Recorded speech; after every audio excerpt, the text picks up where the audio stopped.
자, 반응식이 이렇게 이제 주어져 있어요. 그럼 A하고 B가 반응물이고 C가 형성물인데, 문제는 이제 준비한 A가 기존에 Wg만큼 준비가 돼 있어요. 아시겠죠? 기존 이제 딱 양이 정해져 있고, 거기에 이 B를 어떻게 소량씩 계속 집어넣는 거예요. 그래서 얘를 찔끔찔끔 넣는데, 그 넣은 그 순간에 1g 넣었을 때, 4g 넣었을 때, 7, 8, 10g 넣었을 때 측정한 어떤 실험 데이터를 이렇게 나열하고 있구나, 이거죠. 무슨 뜻인지 아시겠죠?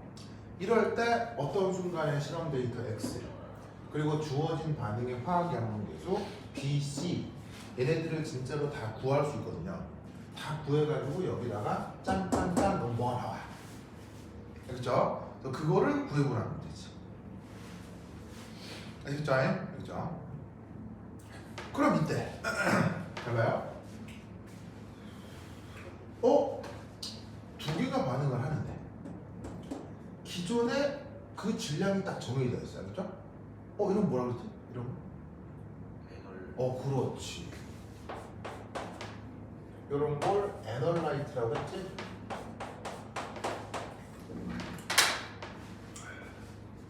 현충 기억나요? 뭐가요? 진짜 현충. 네, 적고 있어. 진짜 현충. 기존에 그 질량을 준비해 놓은 놈을 애널라이트. 현충 이 말 기억나요? 맞아. 진짜. 자, 어쨌건 여기다가 소량씩 계속 첨가해 주는 상대 반응물이 있다고 했죠. 이건 아까 뭐라고 했어요? 타이틀. 그렇지.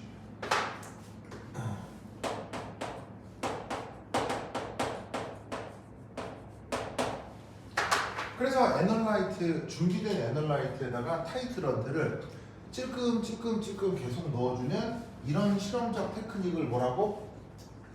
이런 실험적 테크닉을 뭐라고 했죠 아까? 타이트레이션. 바로 접점이라 했다. 원래 영어 표현으로는 타이트레이션. 저 현준 대단해요. 대단해. 좋았어. 그래서 이제 이렇게 A하고 B를 반응시켜서 그야말로 적정시키는 실험이죠. 그죠? 그러니까 지금 이게 적정 실험 문제인데, 놀랍게도 지금 말씀드린 이 문제는 수능 기출입니다. 수능 화학 원의 3점짜리 문제예요. 3점이 제일 높은 거예요. 네, 보통 2점인데 한 2개, 3개 정도가 3점이거든요. 수능에는. 이게 수능 기출입니다. 수능 기출.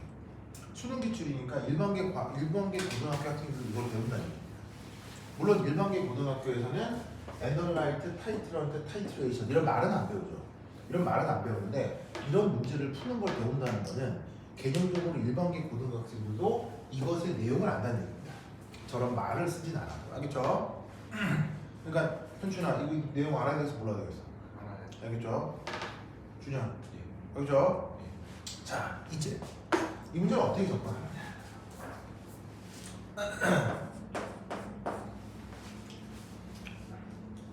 우선 첫 번째 알아야 될 게 1. 등호, 등압의 의미가 뭔지를 알아야 돼요. 이런 단서가 딱 부어져 있잖아요.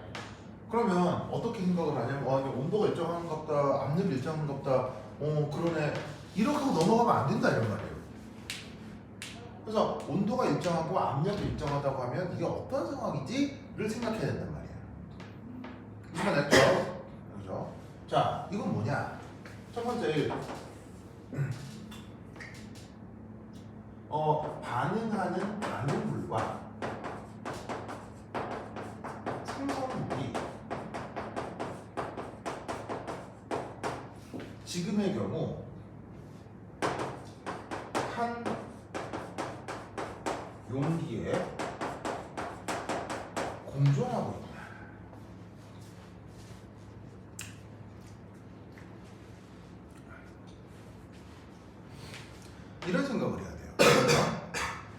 무슨 말이냐면 짜자자잔.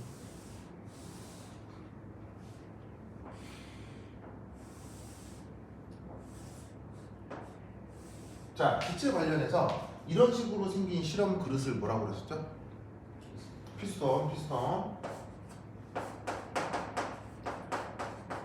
자, 피스톤은 당연히 열린 그릇, 닫힌 그릇? 당연히 닫힌 그릇. 그리고 기체를 언급할 때는 무조건 열린 그릇, 닫힌 그릇? 기체를 얘기할 때는 다 기체죠. 지금 A도 B도 C도 다 기체예요. 기체를 정의하기 위해서는 반드시 닫힌 그릇이 필요하다고 했어요. 그래서 기체와 관련해서 항상 그렇게 피스톤을 생각을 하고, 이때 여기에 바로 A, B, C가 있는 거지. 무슨 말이죠? 그럼 이때 여기서 어떻게 생각을 해야 되냐면 바로가 반응물인 A하고 B는 어떤 식으로건 점점 소모가 되고, 여기에 있는 C는 점점 생성이 되고 있는 상황이다. 이렇게 생각을 해야 된다고 말이에요. 무슨 뜻인지 아시겠죠? 그러니까 이렇게 한 용기에 공존한다는 얘기는 바로 A가 됐건 B가 됐건 C가 됐건 얘네들이 결국 반응을 하기 위해서는 따로따로 존재하는 것이 아니라 기체 혼합물을 이루고 있구나. 이 반응식과 등온 등합 조건이라는 말을 보고 저 생각을 먼저 떠올려야 한다. 준영 오케이? 알겠죠? 그렇죠? 이때 짜잔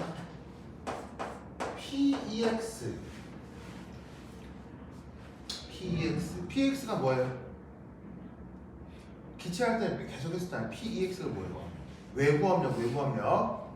이 외부 압력이 일정하다는 거예요. 그게 지금 등압 조건의 의미입니다. 아시겠습니까? 그리고 이 전체의 온도도 일정하다가 등온의 의미입니다.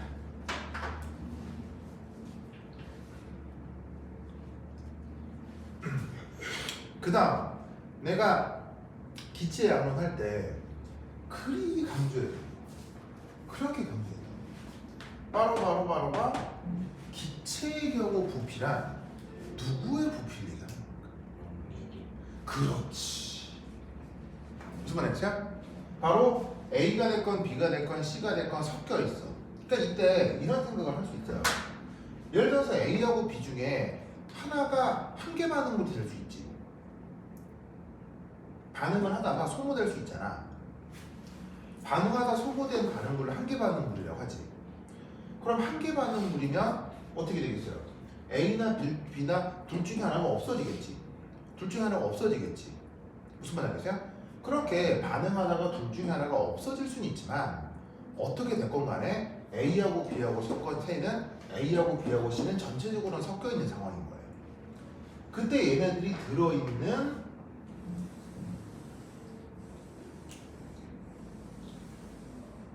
짜잔 요 그릇 부피를 뭐라고? 전체 부피라고 하는 거예요.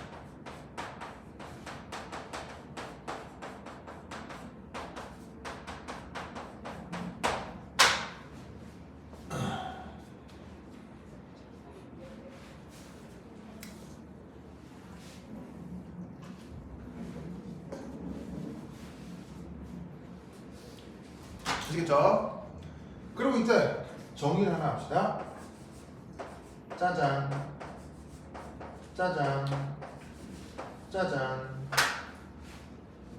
왜? 저도 꽂아야 되는 거 아니에요? 응? 노란 색깔. 아, 모르겠네.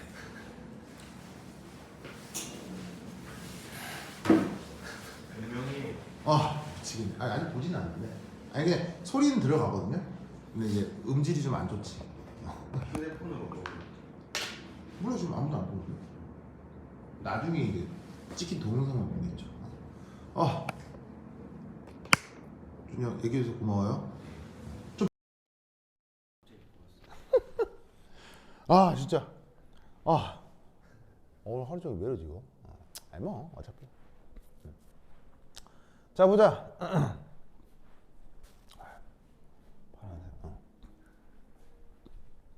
자, 그래서 여기 보시면은 자 NA 더하기 NB 더하기 NC라고 한 건데 내가 보통의 경우 이렇게 N이라고 쓴 건 뭘 보통 얘기해요? 몰수. 그럼 지금 여기에서 기체가 섞여서 혼합물을 만들었다고 했잖아. 그럼 혼합물을 만들었다고 했을 때 여기에 있는 A의 몰수에다가 B의 몰수에다가 C의 몰수를 더한 거 얘를 N 토탈이라고 이 문제에서 정의하자 이런 말이야. 아시겠죠? 그리고 이 N 토탈은 바로 전체 몰수가 되겠지.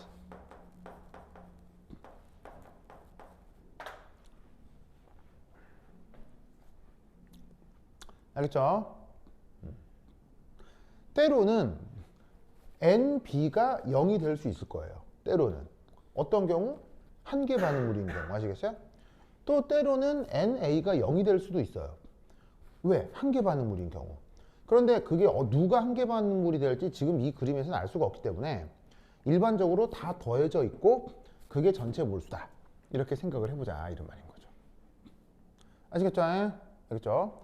그러면 이 조건에서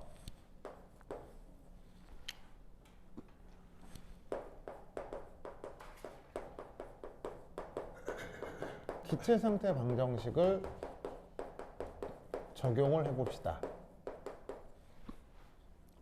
자, 기체 상태 방정식이 뭐예요?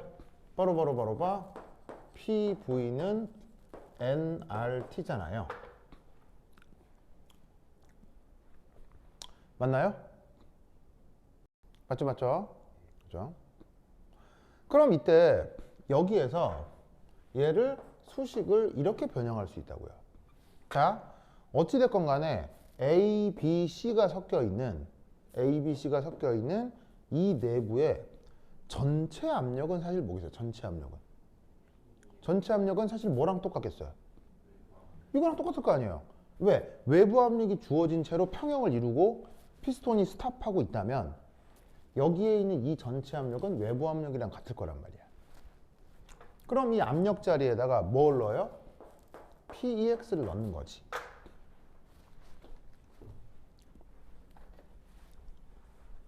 이 외부 압력이 여기서는 이제 외부 압력인데 그 외부 압력이 이 세 개가 섞여 있는 전체 압력이다.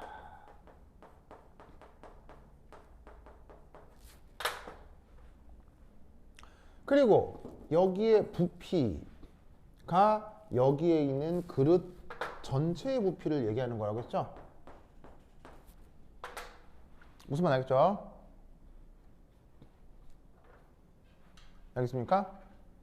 그리고 이때 이 몰수는 지금 이 그릇에서 A, B, C가 다 섞여 있는 거 아니에요.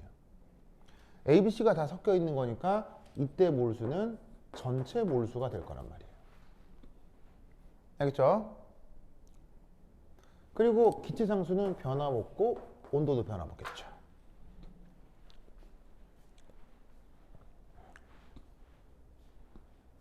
아시겠어요? 그럼 이때 문제에서 온도가 어떻게 된다 했어? 온도 일정하다고 했죠. 그럼 이만큼이 일정하다는 얘기인 거 아니야.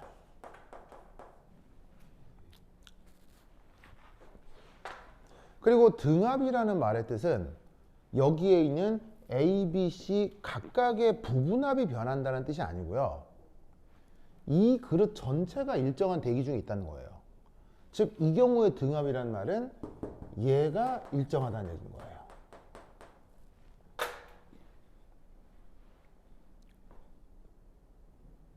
무슨 뜻인지 아시겠어요? 그럼 이때 여기에서 우리는 뭘 할 수 있다는 얘기예요? 제시되어 있는 저 그릇 전체의 부피와 전체 몰수가 어떻게 된다? 비례한다는 뜻인 거예요.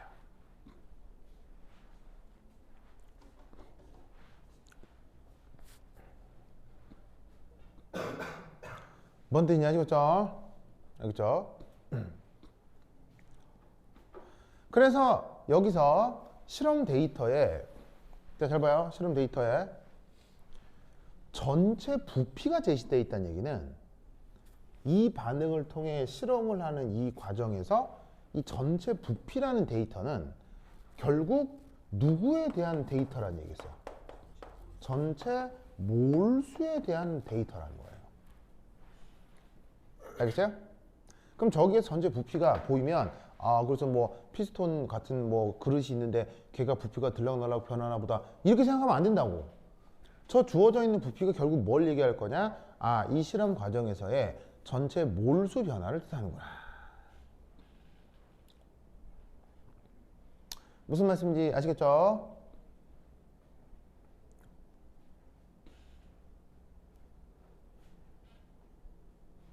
현준 알겠어요?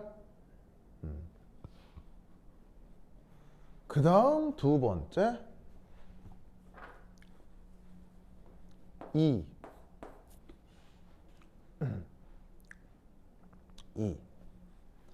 자, 요거는 문제를 풀어 나가는 테크닉 중에 하나인데 B가 제시되면 항상 뭐를 도입한다?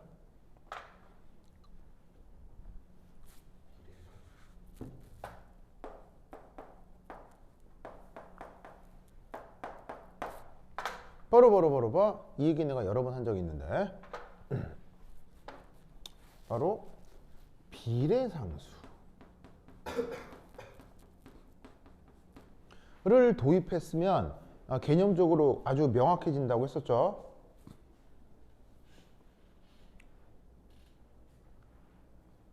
기억나요? 기억나죠?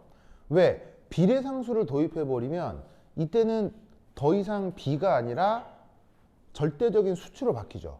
비례상수를 도입했었으면. 알겠죠? 그럼 이때 잘 봅시다. 여기에 있는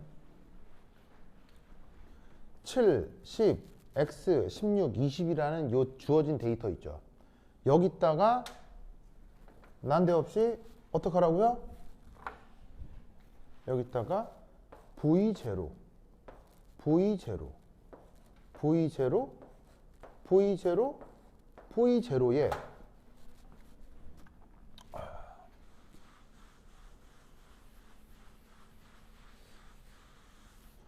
무엇을 도입해라? 비례 상수를 도입해라.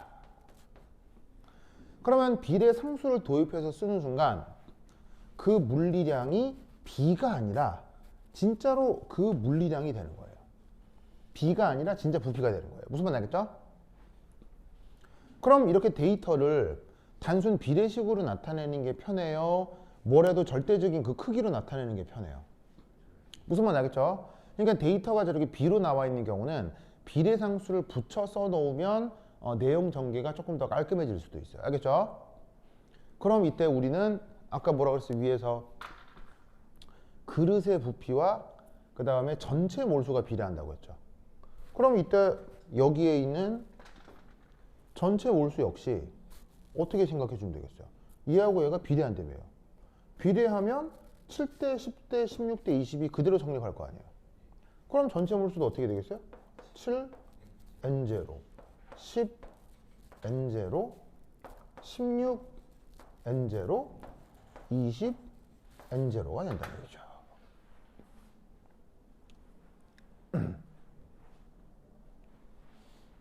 여기까지 이해했어요? 이해했죠?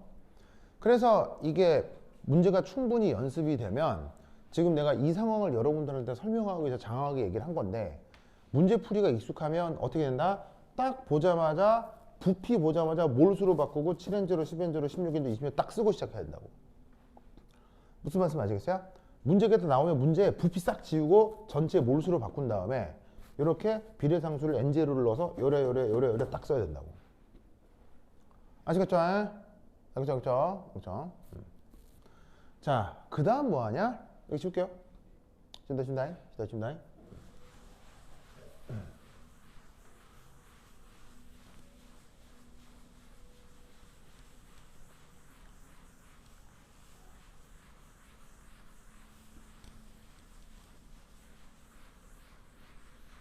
뭐 그려도 됐고.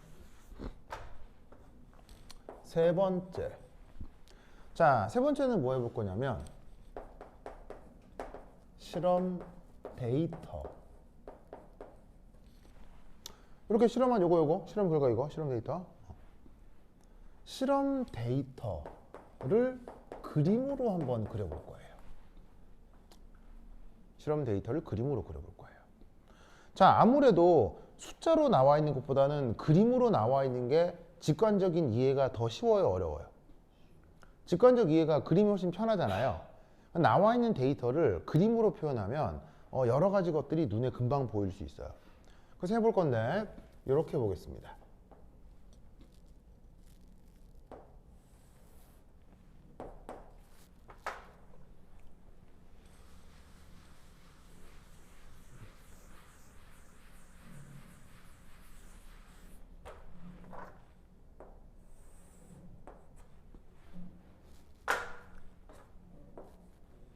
자, X축은 뭐냐면요. 나와 있는 이 데이터 그대로 도시를 하는데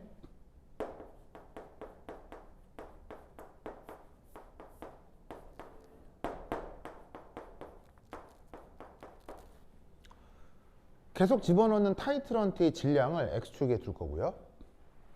Y축에는요. 뭘 그릴 거냐면은 부피를 예를 들면은 V라고 할 수 있고요. 몰수는 N 토탈이라고 할 수 있잖아요. 그렇죠? 그죠? 그럼 이때 Y축은 이렇게 전체 부피를 비례상수로 나눈 거라고 생각하거나 아니면 전체 몰수를 비례상수로 나눈 거라고 생각하거나 뭘 해도 상관없다는 얘기예요. 그럼 잘 봐요. 이거나 지금 같은 거예요, 다른 거예요, 지금은? 지금 완전히 같죠, 그렇죠?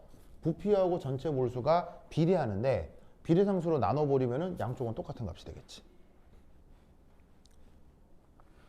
그래서 여기서 뭘 어쩌자는 거냐면 바로 1,7 여기서 그리다는 얘기예요, 그렇죠? 1,7. 자, 그럼 1,7을 그리면 대략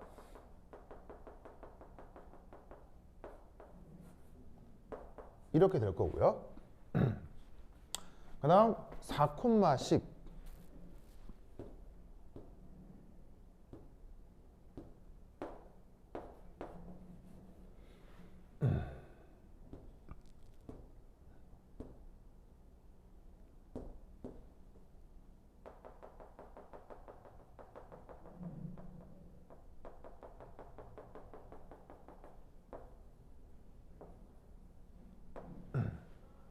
이걸 그렸고요. 그 다음 8,16 조금 더 뒤로 빼야 되겠다.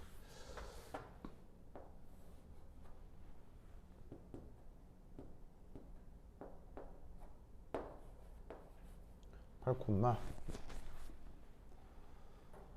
그 다음에 8,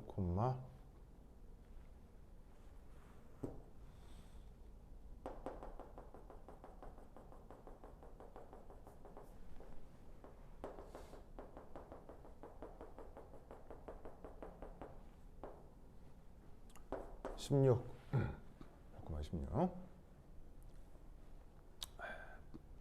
그 다음 마지막으로 10,20 10,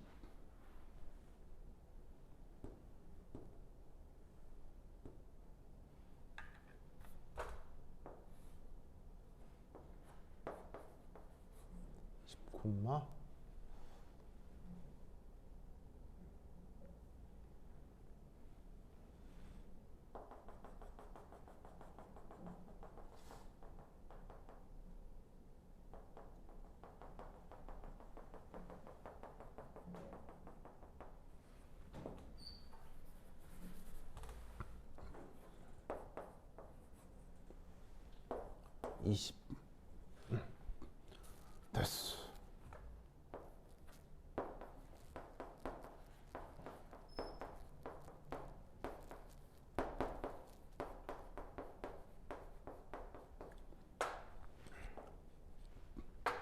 자, 보이세요? 그럼 현준아, 내가 이걸 왜 했을까? 이걸 왜 했을까? 응? 정답. 자, 무슨 말이냐면 여기서 B라고 하는 건 뭐냐면요, 애널라이트예요, 타이트런트예요? 타이트런트를 소량씩 계속 집어넣고 있는 거 아니에요? 그렇죠? 그럼 이때 1,7, 4,10, 8,16, 10,20을 도시를 한 건데, 이때 예를 들어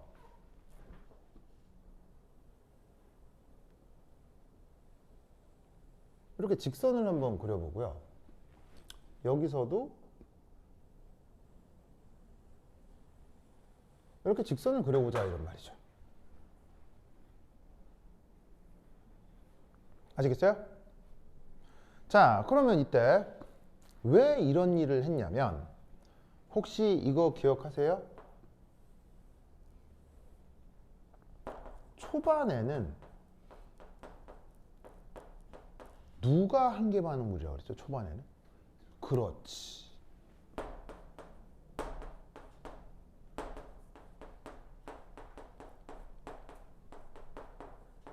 이 말 기억나요? 초반에는 B가 한계 반응물이었다. 이 말 기억나죠?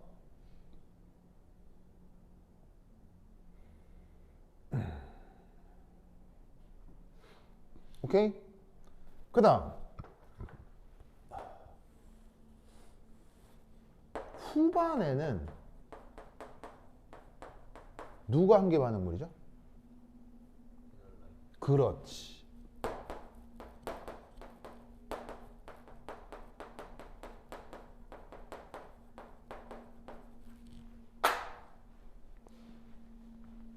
아까 내가 설명했던 게 그대로 나오죠. 알겠죠? 그러면 초반에 타이트런트가 한계 반응물이고 후반에 애널라이트가 한계 반응물이 되는 그 교점이 뭘까요? 이 교점이 뭘까요? 이게 당량점이었던 거예요. 아시겠어요? 아까 설명드렸던 내용하고 딱 맞아 떨어지죠? 그래서 그 당량점을 찾기 위해 지금 이런 식으로 나와 있는 데이터를 도시한 거예요. 알겠죠? 그럼 여러분은 저 당량점을 구할 수 있어요? 네, 간단하게 구할 수가 있죠. 자, 예를 들어서 1,7, 4,10, 이 직선식 어떻게 돼요? 직선식. y는 x 더하기 6 이렇게 될 거고요. 그 다음 요거 직선식 뭐예요? y equal 2x 되죠? 그럼 교점 구할 수 있어요? 완전 쉽죠. 교점 얼마예요? 6,12가 되겠군요.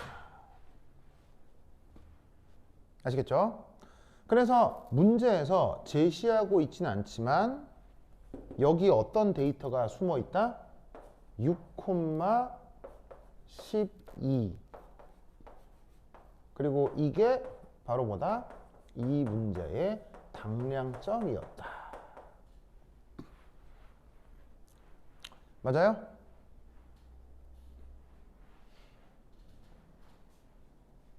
아시겠죠? 아시겠죠? 자, 그러면 이때 당량점에서는 B 있어요, 없어요? 당량점에서 B도 없고요. 당량점에서는 A 있어요, 없어요? 없네요. 그 말은 이 C가 오직 누구라는 거예요? 그렇지. 온리 생성물 C의 몰수가 된다는 얘기죠. 이때 오직 생성물만 존재했다는 얘기예요. 그러니까 여기에 있는 12N제로가 바로 오직 C, 그 C의 생성 몰수가 된다 이런 말인 거죠. 아시겠죠? 이때는 A하고 B가 있다 없다? A하고 B가 없다. 알겠죠? 명심해야 돼요. 그러니까 요 only 생성물이고 동시에 no A, B. 알겠죠? 이 상황에서는 A하고 B가 전혀 없다.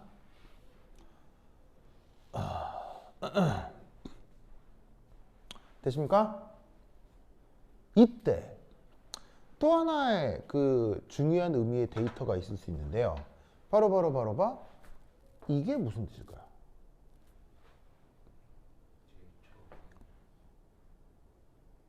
이게 수학에서는 여길 뭐라 그래요? Y절편이라고 해요. Y절편 지금 구할 수 있어요? 못 구해요? 있네? 얼마에? 6이잖아요. 그죠? 6. 그러면 여기 데이터에 뭐가 또 하나 숨어 있냐면 0일 때 6.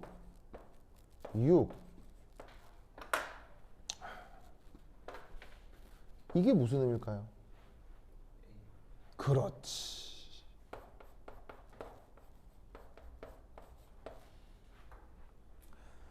B가 들어와 있지 않기, B를 첨가하기 전이기 때문에 저기에는 반응이 있어요, 반응이 없어요? 반응이 없죠. 즉 A만 존재하는 상황이잖아요.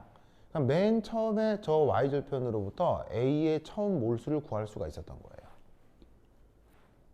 아시겠죠? 천천히 알겠어요?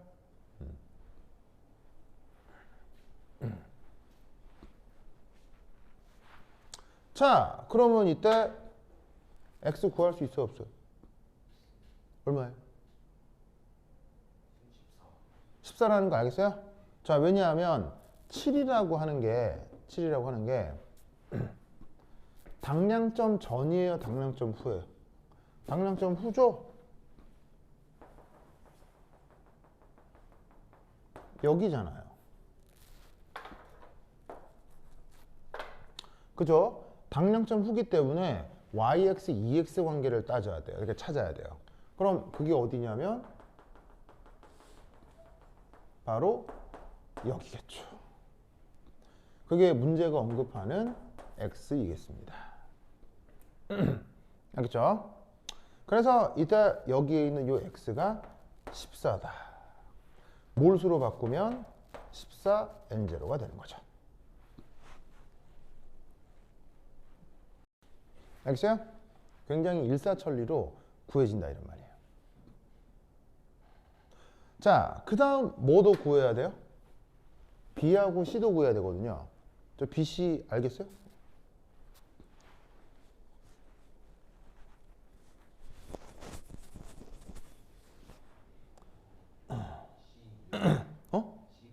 아, C가 2예요? 오.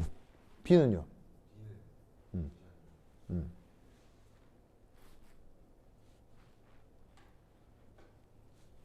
C가 2인 것 맞습니다. 대단한데? 오. 준영이 굉장한데? 저거면 현충이도 맞춰야지. B는 얼마예요?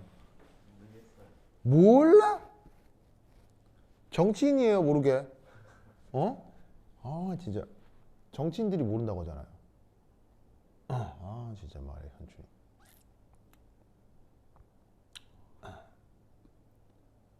자, B는 얼마겠어요? C는 2가 맞고요. B는 얼마겠어요?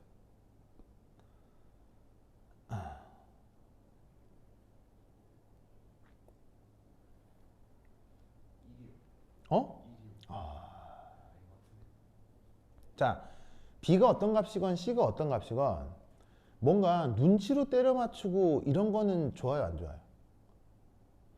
눈치로 때려 맞추는 게 아니라 뭔가 논리 구조, 그 다음에 일관된 풀이 방법으로 B와 C를 구해야 될 거 아니에요? 그렇게 한번 해보자 이런 말이에요. 알겠죠? 일관된 풀이 방법으로. 알겠죠? 자, 그럼 일관된 풀이 방법으로 B와 C를 어떻게 구하느냐? 이렇게 구합니다.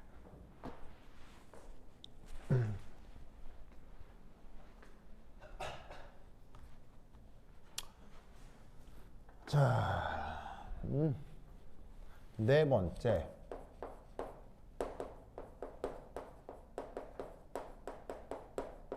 당량점 이후 후반부 데이터를 분석해 보겠습니다.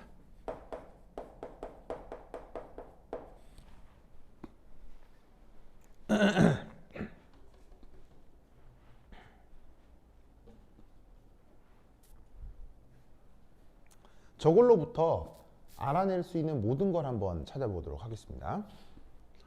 자, 그럼 어떻게 되느냐? 우선 첫 번째 1, 당량점 이유니까요. 당량점 이유니까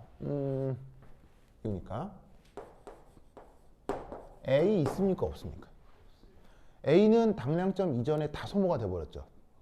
그래서 당량점 이후에는 A가 존재하지 않습니다. 맞아요? 그리고 두 번째, 더 이상 반응됩니까? 더 이상 반응은 없습니까? 더 이상의 반응은 없습니다. 맞죠? A가 없으니까요. 그죠? 그러면 세 번째, 생성물 몰수는, 생성물이 지금 여기서 C잖아요. 생성물 몰수는 변하겠습니까? 일정하겠습니까? 더 이상 변치 않고 일정하고, 왜냐면 더 이상 반응이 없으니까요. 근데 생성물 몰수는 지금 얼마였어요? 당량점에서 12N0였죠? 12N0였죠? 요거로 변해요, 일정해요? 일정합니다. 그러면 이 말은 무슨 말이냐면, 변화하는 모든 물리량은 누구에 의한 것이다? B만에 의한 것이다.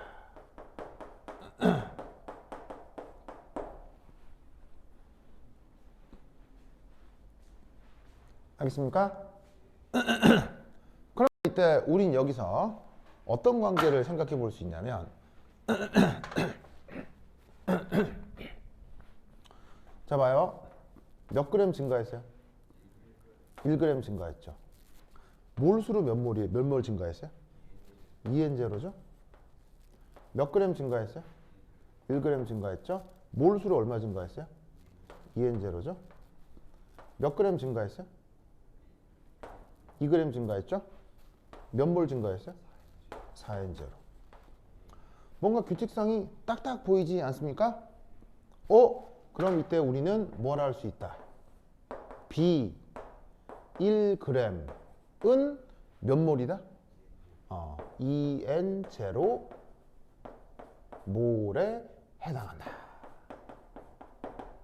라는 걸 저 데이터로 알 수 있다, 이런 말이죠.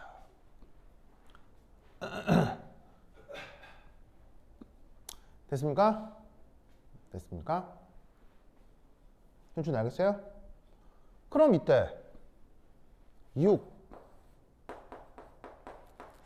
당량점까지 첨가된 B 몇 그램 넣었죠? 당량점까지 B가 몇 그램 들어갔죠? 6g 들어갔죠. 그럼 결국 몇 몰에 해당하겠어요? 12N0 몰에 해당하는구나 를 알 수가 있다는 얘기죠. 아시겠죠? 현수는 알겠어요? 준영 알겠어요? 자, 이때 아까 이게 내가 이 말 할 때 슬쩍 빼먹은 것 같은데, 이게 당량점이라고 그랬죠. 이게 당량점이라고 확신할 수 있는 시각적인 근거는 뭐죠? 그렇지. 당량점에서 무슨 일이 벌어진다고 했어요? 급격한 변화가 벌어진다고 했죠. 그 급격한 변화는 별의 별 종류의 변화라고 했어요. 그렇죠? 근데 이 경우 이게 당량점이라고 확신할 수 있는 건 얘를 중심으로 뭐가 바뀌고 있다? 기울기가 바뀌고 있죠. 이 또한 급격한 변화라고요. 그러니까 아 여기가 당량점이다 라는 걸 확신할 수 있다는 거죠. 현수 나겠죠? 그렇죠?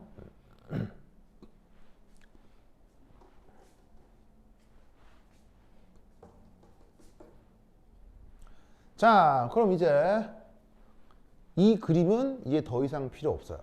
멋진 그림이긴 하지만 이 그림에서 얻을 수 있는 모든 정보는 이제 여기에 다 있어요. 알겠죠? 자, 이제 그림 지울게요. 적어서 쓰세요. 필기 마무리하세요.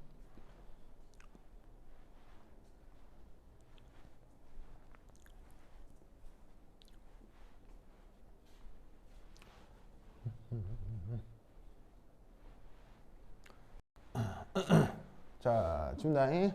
지금다. 에잇.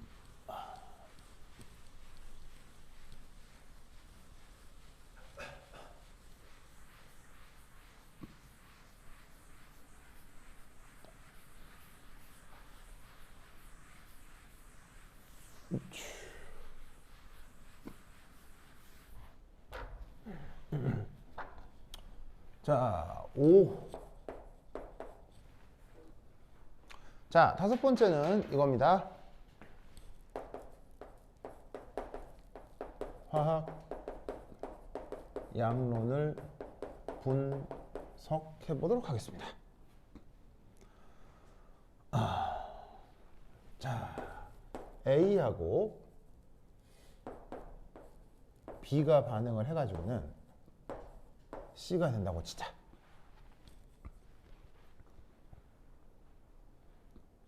그리고 이 화학양론은 당량점에서의 실험 데이터를 활용한다 라고 칩시다.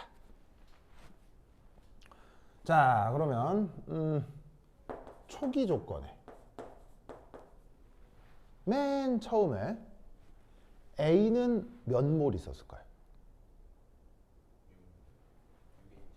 6N0 몰 기존 준비가 돼 있었죠? A가 6N0 몰 기존 준비가 돼 있었죠? 그게 어디에 있어요? 그게 여기 있잖아요. 맞죠? 그죠? 자, 여기에 B는 당량점까지 몇 몰 첨가됐어요? 12N0 몰만큼 당량점까지 B가 추가가 됐었죠. 12N0는 어디 있어요? 여기 있잖아요. 그죠? 그죠? 그러면 이때 여기서 얘네가 반응이 될 거예요. 그죠? 뭐 얼마 반응이 되겠죠? 그리고 나서 끝이 났어요. 끝이 나면 얘 얼마 남아요? 0이죠? 얘 얼마 남아요? 0이죠? 오! 이런 조건을 뭐라고 해요? 이걸 당량점이라고 했죠? 모든 반응물이 한 개 반응물이 되는 상황을 당량점이라고 했죠? 당량점이니까 A하고 B는 싸그리 없어져야 된다고요. 알겠죠? 그리고 그 당량점에서 만들어진 C 얼마 있어요? 12N0가 있죠. 어디 있어요? 여기. 알겠죠? 그렇다면 이때 이 안을 어떻게 채우면 되냐고요. 이 안을 어떻게 채우면 되냐고요. 6 있다가 0이 됐죠. 그럼 마이너스 6N0겠죠. 12 했다가 0이 됐죠. 그럼 마이너스 12N0죠. 없다가 12가 됐죠. 플러스 12가 되겠죠.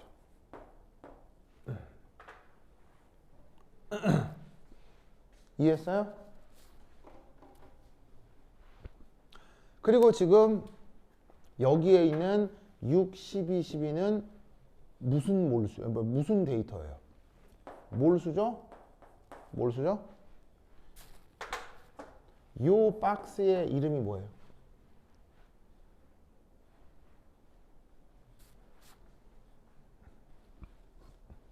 저 박스로 친 것의 내용의 이름이 뭐예요?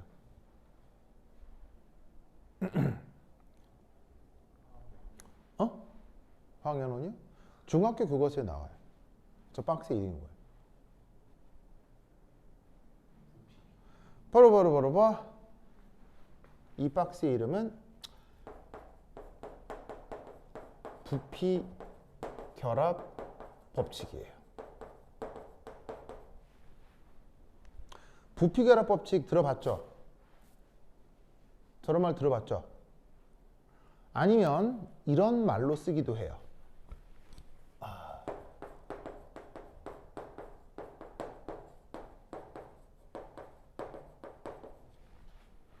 기체 반응 법칙 들어봤죠? 사실은 둘 다 그냥 번역일 뿐인 거고요. 원래 표현은 이겁니다. 원래 표현은 law of combining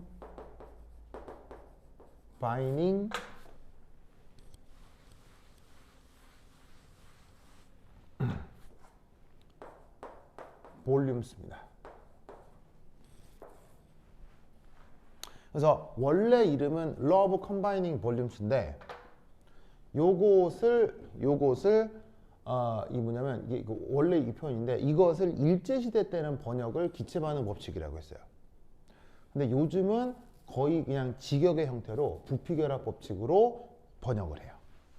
알겠죠? 그래서 원래는 Law of Combining Volumes 저거 하나인데 저거 이제 번역을 저렇게 이렇게 여러 가지로 하는 거죠. 자연과학에서 번역이 여러 개인 건 굉장히 불합리하죠. 일제시대 번역하고 요즘 번역이 좀 달라서 그렇습니다. 알겠죠? 하여튼 그렇다. 그러면 저 Law of Combining Volumes의 뜻은 뭐냐면 이겁니다. 이것의 뜻은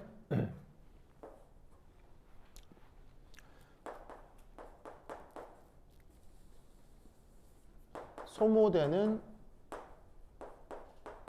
반응물과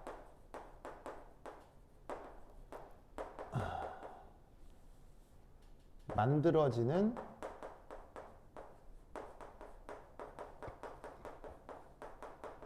생성물 사이에 일정한 무순비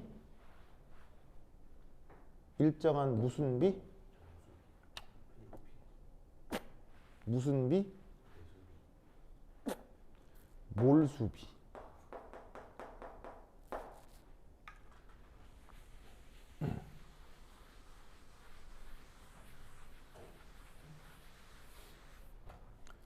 가 나타난다. 다시 한번 얘기하지만 무슨 비?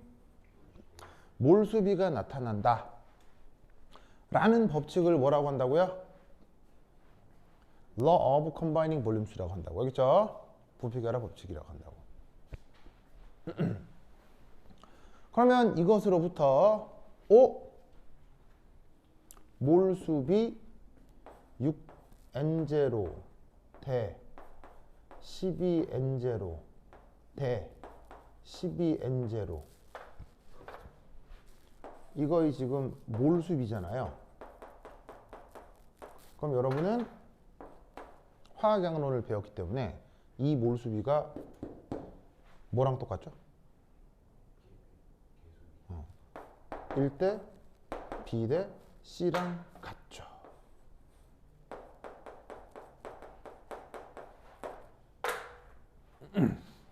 알겠죠? 그러면 이것으로부터 B하고 C는 값이 얼마예요? 2라는 걸 알 수 있단 말이에요. 알겠죠?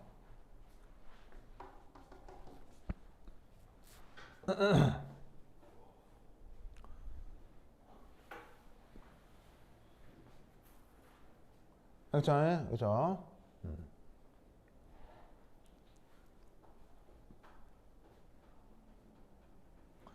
자, 여기 썼어요? 썼죠? 아직 안 끝났어요. 안 끝났어요. 자, 여기까지 다 썼죠? 지운다잉? 지운다잉?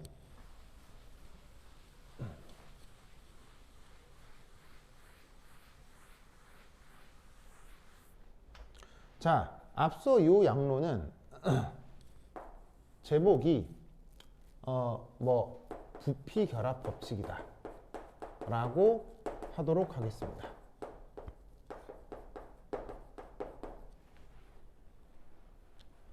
두 번째 제목은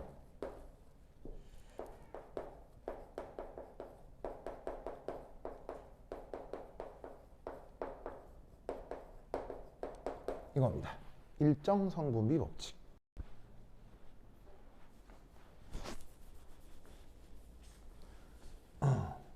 우선 일정 성분비 법칙 영어로 알아요? 영어로 뭐예요?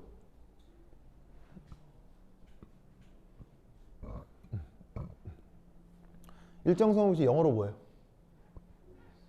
몰라? 얘는 law of definite proportion이에요. 그래서 원래 저 표현을 일정 성분비 법칙으로 번역한 거예요. 자, 그럼 얘는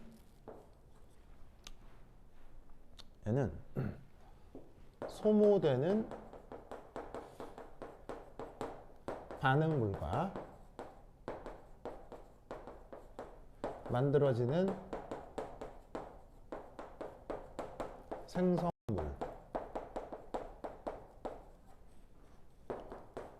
사이에 일정한 무슨 비?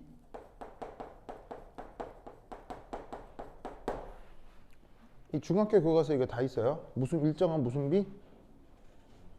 일정한 무슨 비요? 무엇의 자연수비요?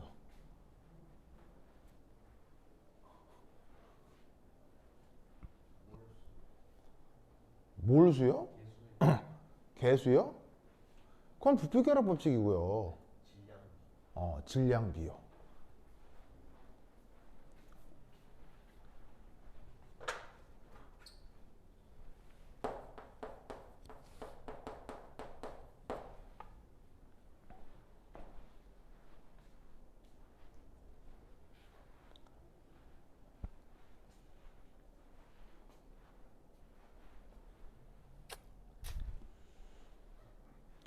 자, 다시 한번 물을게요. 일정한 몰수비는 무슨 법칙? 현준 무슨 법칙? 일정한 몰수비.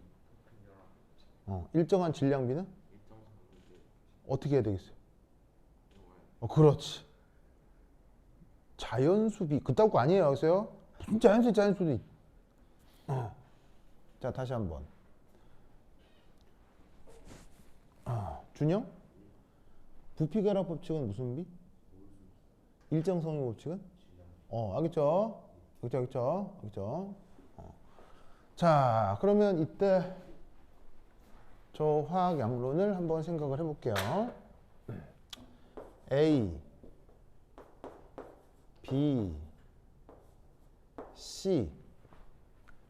처음에 A의 질량 얼마예요? 그렇지. W 준비했다며. 그리고 당량점까지 들어간 B의 질량 얼마? 6g. 알겠죠? 반응을 해요. 그리고 끝이 나요. 그러면 A는 얼마나 남아요? 없어지겠죠. B도 얼마나 남아요? 없어지겠죠. 왜? 당량점이니까요.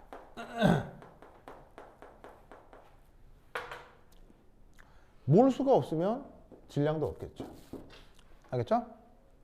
그럼 이때 여기서 C는 얼마나 만들어졌을까요?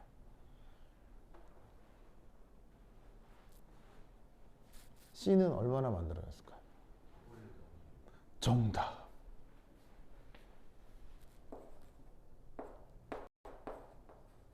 W 이제 얘도 g인 거죠. g. g이니까 W 플러스 6g이겠죠. 이때 뭘 고려해 주는 거예요? 왜 W 플러스 6이라고 한 거예요? 질량 보정이에요.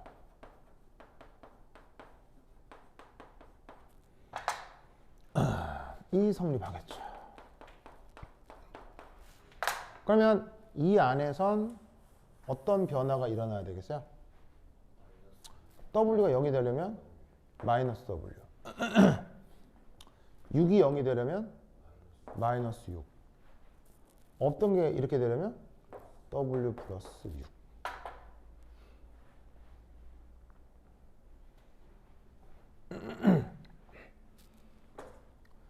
이 박스를 뭐라고 해요?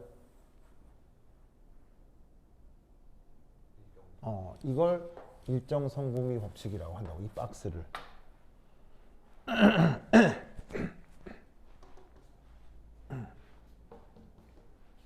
자, 지금 이 문제에서 W는 구체적으로 제시해요, 제시하지 않아요?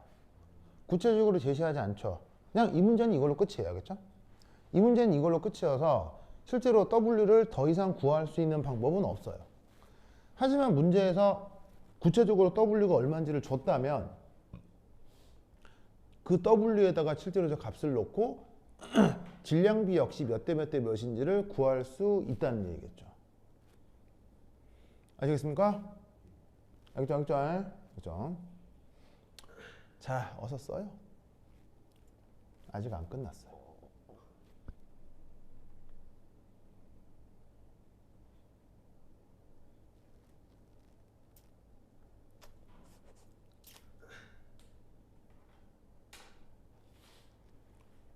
쓰세요. 효준 알겠어요? 자, 그럼 이때 앞선 결과로 B하고 C가 얼마라고요? 2라고 했죠. 그럼 여기다가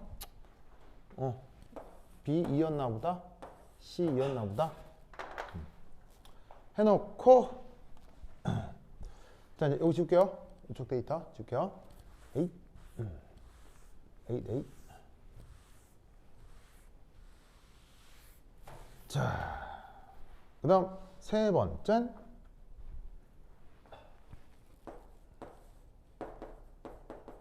물질들의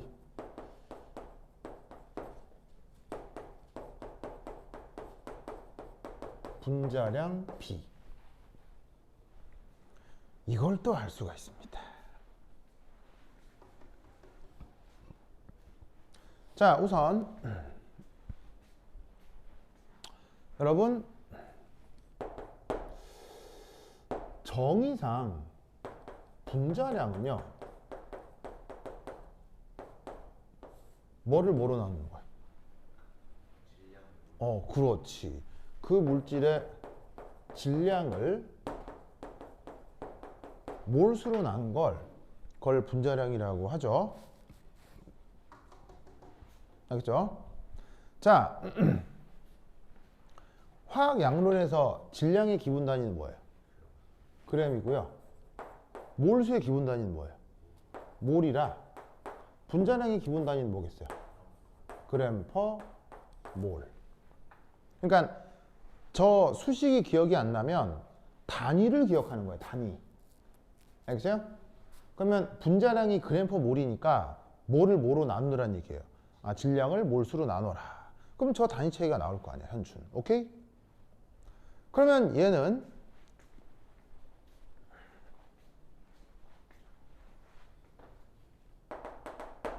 이 문제의 경우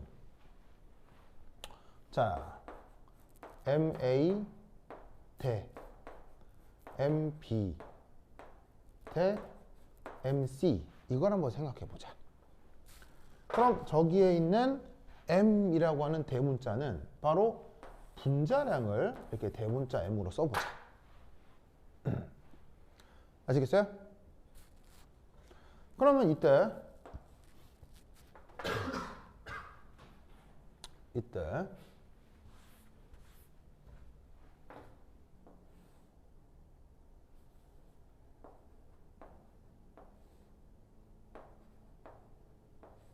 자, 얘네들의 비를 구할 건데 어쨌건 분자량은 뭐를 뭐로 나눠야 돼? 질량을 몰수로 나눠야 되지. 그러면 이 데이터들을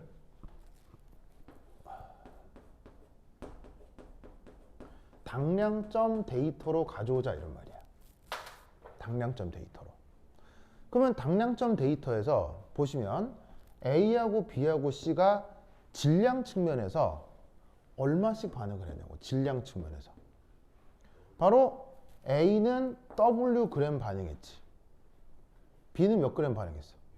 6g 반응했고 C는 몇 g 생겼어? W 플러스 6g이 생겼지. 그런데 이 당량점에서 몰수로는 A가 몇 몰 반응한 거야? 1몰 반응한 거야. 그러면 B는 몇 몰 반응하는 거야? 2몰 반응하는 거고 C는 몇 몰 생기는 거야? 2몰이 생긴 거라 이런 말이야. 무슨 말 알겠어요? 그러면 얘 간단하게 만들 수 있어요? 없어요? 간단하게 만들 수 있잖아요. 무슨 말 알겠어요? 그럼 간단하게 만들어주면 몇 대 몇 대 몇이야? W 대 3 대 2분의 W. 알겠죠? 저게 주어져 있는 물질 ABC의 분자량 B입니다. 현준 오케이? 이렇게 문제가 완결돼요. 알겠죠? 그러면 어제 쳤던 퀴즈 문제 풀 수 있겠어요? 이제 이해했어요? 사실 어제 냈던 그 퀴즈 문제는 쉽지 않은 겁니다. 이런 내용을 알고 있어야 딱 풀 수 있는 겁니다. 알겠죠? 그래서 요걸 이해하고 어제 줬던 퀴즈 문제를 다시 한번 풀어봅니다. 알겠죠? 알겠죠? 오케이. 됐다.